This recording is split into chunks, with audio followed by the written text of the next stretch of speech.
Hello les amis, j'espère que vous allez bien. Bienvenue dans le monde merveilleux de MedCartoons. Aujourd'hui, on va plonger dans l'univers de la plus délirante des éponges afin de mémoriser le cours de l'autospongiose. Mais avant d'aller plus loin dans notre vidéo, un petit rappel sur l'audition s'impose. Un son est une vibration d'air qui se propage de proche en proche. Les vibrations sonores sont d'abord collectées par le pavillon de l'oreille, puis canalisées par le conduit auditif externe jusqu'au tympan, qui vibre à son tour et fait bouger la chaîne des osselets, le marteau, l'enclume, puis l'étrier. Derrière l'étrier se trouve la cochlée, qui contient un liquide dans lequel baignent des petits cils. Quand l'étrier appuie sur la membrane de la cochlée, le liquide bouge et les cils vibrent. En vibrant, les cils produisent de petites décharges électriques qui sont transmises au cerveau par l'intermédiaire du nerf auditif pour être interprétées. Autospongiose comme SpongeBob. Vous le connaissez certainement, n'est-ce pas? SpongeBob SquarePants ou Bob l'éponge est une célèbre série télévisée qui met en scène les aventures folles de Bob, une éponge carrée résidant dans un ananas au fond de la mer. La fenêtre ovale bloquée de sa maison va nous rappeler l'ankylose de l'étrier sur la fenêtre ovale. C'est un blocage de la platine de l'étrier par la production d'un os anormal ou dystrophie osseuse qui empêche la transmission sonore à la cochlée. SpongeBob vit avec Gary, son escargot de compagnie. Les deux grands yeux globuleux de Gary, c'est pour dire que l'atteinte de l'autospongiose est souvent bilatérale et asymétrique. SpongeBob s'est lié d'amitié avec Sandy, un écureuil femelle originaire du Texas. Sandy, qui est femelle, va nous aider à mémoriser la prédominance chez la femme jeune entre 20 et 40 ans. Les initiales de l'expression Sandy du Texas ou ST, c'est pour retenir la surdité de transmission qui est la première manifestation de l'autospongiose. Elle intéresse les sons graves puis les sons aigus. C'est aussi une surdité en aggravation constante et irrégulière. La fleur rose qui orne sa tenue est une référence à tout ce qui est féminin. On parle ici de la présence des antécédents familiaux chez la mère ou la sœur et l'aggravation de la symptomatologie lors des épisodes de la vie génitale, puberté, grossesse ou ménopause. Sandy a déménagé au fond de l'océan pour poursuivre des recherches scientifiques sur les coquillages, dans lesquels on entend le bruit de la mer. La perception par l'oreille d'un son absent dans l'environnement est appelée acouphène. C'est pour mémoriser les acouphènes qui sont fréquents et précoces à type de sifflement. SpongeBob est employé comme cuisinier au Crabe Croustillon, le plus célèbre restaurant de la ville. Il est souvent plein et trop bruyant. SpongeBob s'est alors habitué à entendre mieux dans le bruit.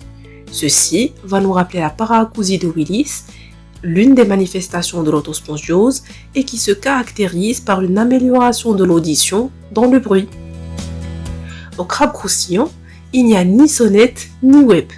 On parle ici de l'acoumétrie, qui montre un test de ring négatif, ring, comme le son d'une sonnette puisqu'il n'en a pas, et un test de Weber comme web, latéralisé du côté sourd. Sandy vient souvent à ce restaurant en mettant un scaphandre.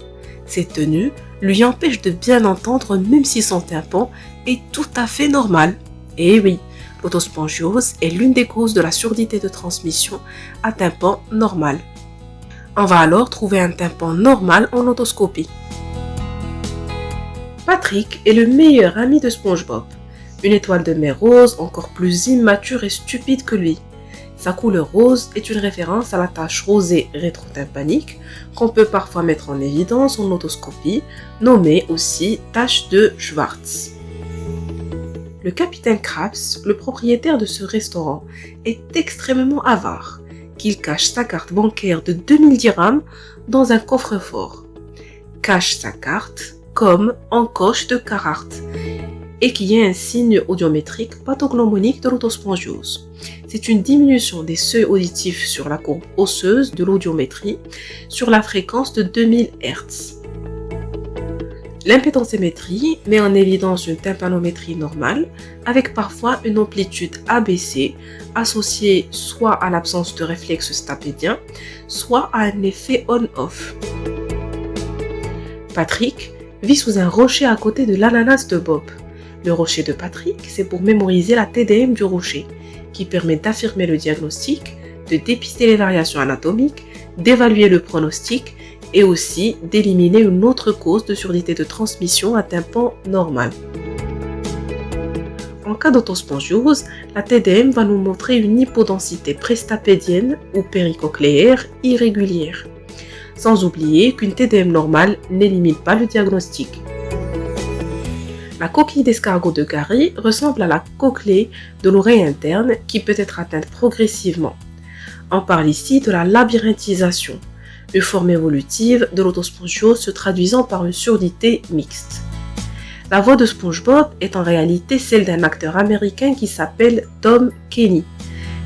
Et donc, le diagnostic différentiel de l'autospongiose est le son de Tom. S pour syndrome de Minor et syndrome de House, D pour la déhiscence du canal semi-circulaire supérieur, T pour le traumatisme de la chaîne ossiculaire et la tumeur de l'oreille moyenne, O pour l'otite séromuqueuse et les ostéopathies, et M pour la malformation de l'oreille interne et de l'oreille moyenne. Concernant le traitement, on a deux solutions pour corriger la perte auditive due à l'autospongiose. D'abord la chirurgie, puis la prothèse auditive. La chirurgie qui a pour rôle de rétablir la mobilité de la chaîne des osselets en remplaçant la fonction défaillante de l'étrier qui est bloquée par un piston que l'on va attacher à la longue apophyse de l'enclume et qui va pénétrer dans l'oreille interne. Il existe aussi différents types de pistons et de montage, essentiellement la platinectomie et la platinotomie. L'alternative à la chirurgie est la prothèse auditive. Elle est indiquée en cas de contre-indication chirurgicale, comme l'oreille unique, les lésions inflammatoires de la caisse, les formes labyrinthisées, ou même un refus de la chirurgie par le patient.